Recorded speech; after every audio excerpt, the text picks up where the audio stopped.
Ronald Dominique is one of the top 3 serial killers of the past 3 decades according to number of victims, surpassing Jeffrey Dahmer and BTK. So why does no one know about him? Born and raised in Louisiana, Ronald Joseph Dominique grew up in a pretty normal household. While attending school, though, he was constantly bullied for being gay. And not just students were verbally abusing him, but also family members and friends. People call me fag, queer, and tell me all kinds of stuff that's not called for. Who would call you those words? Family, some of them. Those things still bother you now? Yes. When did they start picking on you? To me, it seems like it's been forever. Dominique also accused a priest of molesting him multiple times throughout childhood, but it was never taken seriously. Even after high school and entering the adult world, much of his family did not support his lifestyle, and he was an outcast in society. The only one in his family to be nice to him was his sister, who let him stay in a trailer on her property. He was a very quiet, awkward man, but did enjoy going out to bars frequently. He would often do drag shows at gay bars, specifically impersonating Patti LaBelle, for which he was a big fan. Although he felt best when in drag, he was not very good at it. He also didn't get much attention from guys, and was an outcast even in the LGBT community.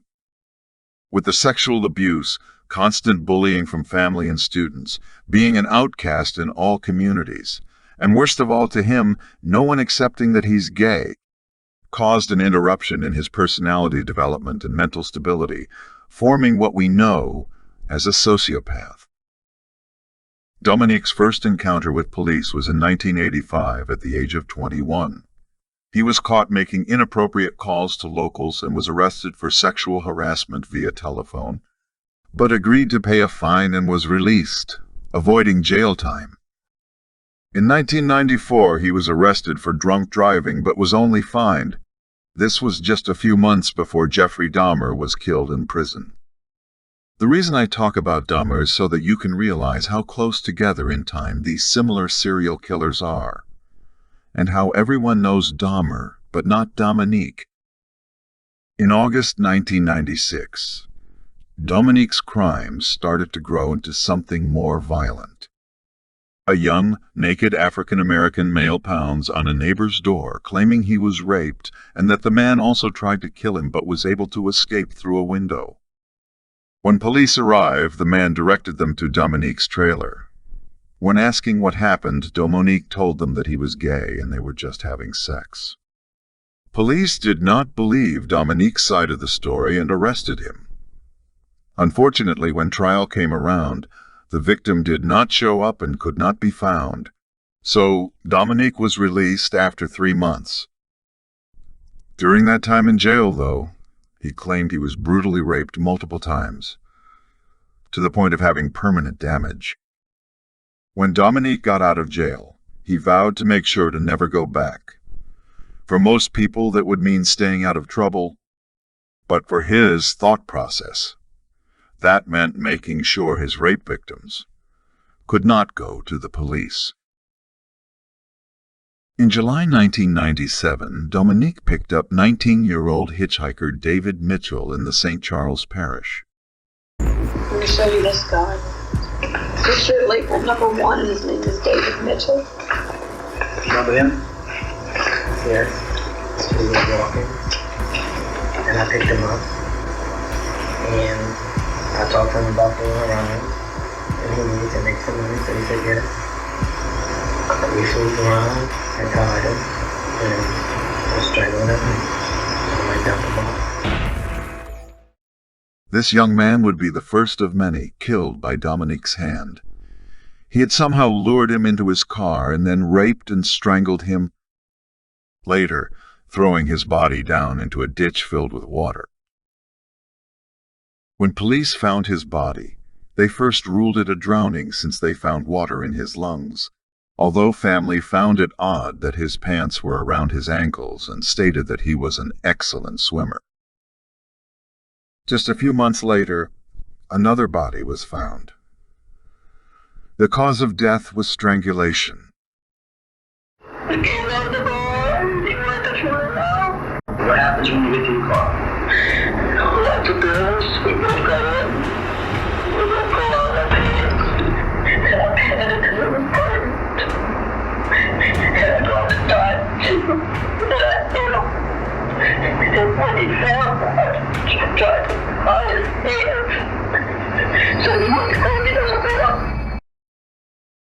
In 1998 and onward, Dominique started to subjugate his victims by binding the hands and feet, making it easier to control and overpower them.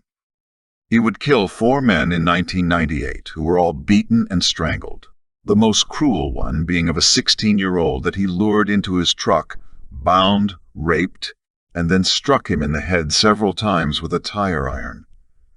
He then strangled him with a plastic bag and dumped his body right in the open for police to find him. This is around the time detectives discovered a pattern in the 6 men murdered so far and believed they had a serial killer on the loose. The problem was that even though Dominique was sloppy and left the bodies right out in the open for them to find, not much evidence was found at crime scenes. Even when they found semen in a 27-year-old victim that had been raped, beaten, and strangled, they could not match the DNA to anyone.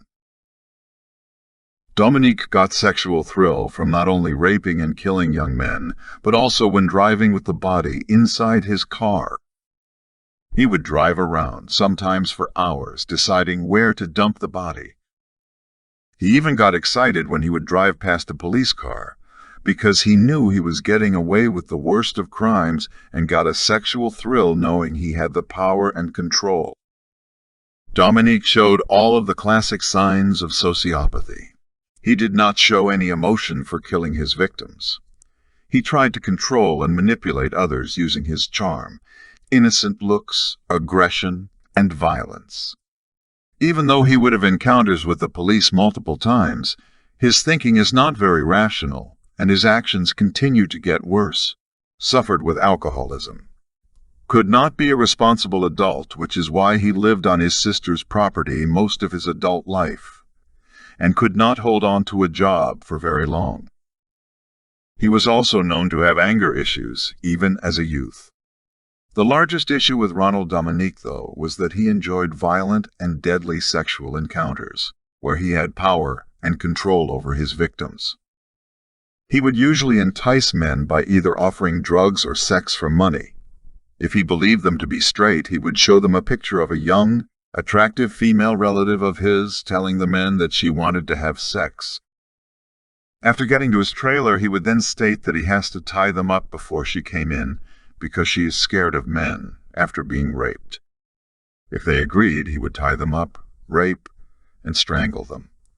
If they did not allow him to tie them up, he would let them go, since he did not like confrontation. If men agreed to have sex with him, he would either tie them up or wait for a chance to strike them in the head with something heavy. In 1999, Dominique killed 3 young African-American males.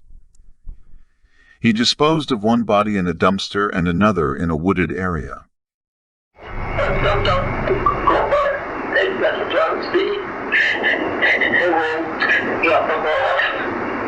And we just drop them off at. He tried to dispose of a 21-year-old homeless man after raping and strangling him by putting him in the dumpster. But since it was full, he just left him on the street. Detectives would find DNA on this body as well, but they were still a long way from discovering who the killer was. Thankfully, there were 2 detectives that made it their mission to find the serial killer terrorizing young, vulnerable men. Dennis Thornton was a homicide detective in the New Orleans area who was the main detective on the case. He had a master's in criminology and a true passion for helping bring closure to families. Thankfully, even though people tend to not have the best views of the American South, Thornton truly treated everyone the same. He did not care about gender, race, age, or lifestyle. He was the perfect detective for the job, and without him, Dominique may have gotten away for a much longer time. When he looked at Dominique's victims, who were mostly young, African American males living high-risk lifestyles as drug dealers, prostitutes, or other. Detective Thornton saw them as human beings, with family that worry about them and will grieve for them. This made him work hard every day, even doing 22-hour days, not getting paid for overtime, so that he can catch Dominique. Fortunately, another detective would come on the case named Dawn Bergeron. Bergeron was a junior to Thornton, but also became very dedicated to finding out who was killing these men after bodies started to appear in her parish of Houma. It took some time for the two detectives to know that the victims were from the same killer, and with not much news coverage being made about the serial killer, due to not wanting to broadcast about male prostitutes being targeted for murder, Dominique continued his horrendous crimes. With all of these murders, though, there was bound to be a witness. Thankfully, a man came forward and stated he saw one of the victims with a male who police were able to sketch out. The sketch was indeed of Ronald Dominique. It was sent to the media, but only a local paper showed the sketch, and nothing came of it. The years in which they were searching for their serial killer was also not the best timing. In September 2001, the world witnessed the attack on the Twin Towers in New York City, so there was no way of getting help from the public during this time. Dominique also went on a small hiatus, not killing again until 2002, because his sister moved to Houma, over 50 miles away, and he decided to move with her. And since he didn't know the area, he was afraid that if he were to rape and murder his next victim, he would risk disposing of the body in the wrong location, getting lost and caught. So he spent the year of 2001 getting to know the area, learning all of the roads, bars, motels, and people. Since he moved, this meant no more killings in his previous parish, making detectives puzzled. But Houma happens to be where Detective Dawn Bergeron comes in and helps move the case forward. In October 2002, Dominique killed 2 men. One is a 26-year-old petty criminal that he attacks, rapes, strangles, and dumps under an overpass. The other was a 19-year-old male who he dumped naked in a reed field with his bike. He would not be found until the next year. Would you say that he voluntarily got into your vehicle? Yes, we talked and he got it. I was going to pay him, and I needed to have sex with him. In 2002, Dominique also had trouble with the law again during Mardi Gras, where he yelled at and slapped a female. He was arrested, but made a deal to enter the parish's offenders program instead of standing trial. In 2004, Dominique lured his oldest victim, a 46-year-old homeless man, by promising drugs. The man then lost consciousness from overdose, so Dominique took the advantage by raping and strangling him. He also murdered his first white victim, a 21-year-old man. So where did you go with him? I went to mini storage. What else was in the mini storage? Rope and flashlight. Around this time, Detective Bergeron realized that there was a serial killer in Houma, since all the bodies they found had the same characteristics and M.O. It is unknown who, but one of the detectives was looking over murders happening in different parishes and noticed similarities between the killings. The detectives met together and looked over notes. They indeed were dealing with the same serial killer. They needed to form a task force, but they didn't have enough money and resources to do so. 2005 became the most brutal year yet. Not only was everyone distracted by the trial of serial killer BTK in Kansas, who tortured and killed 10 middle-class people, but Dominique was taking advantage of his time by raping and murdering 6 men total in just this year. Again, mostly African-American men living risky lifestyles. We must note that it is believed Ronald Dominique targeted the homeless, petty criminals, and prostitutes because they were easy targets, but most were young, slim, African-American men because that is who Dominique is attracted to. Though it took some time since resources were scarce, the detectives were finally able to form a task force. But soon after, again efforts were thwarted on August 28, 2005. Hurricane Katrina became one of the worst hurricanes in U.S. history, killing over 1,800 people and leaving millions without a home. Due to the disaster, the task force had to be disbanded to help the community put things back together. Just a few months after Hurricane Katrina, the detectives were again working night and day to find their serial killer, who had taken advantage of all the New Orleans citizens moving over to Houma during the hurricane.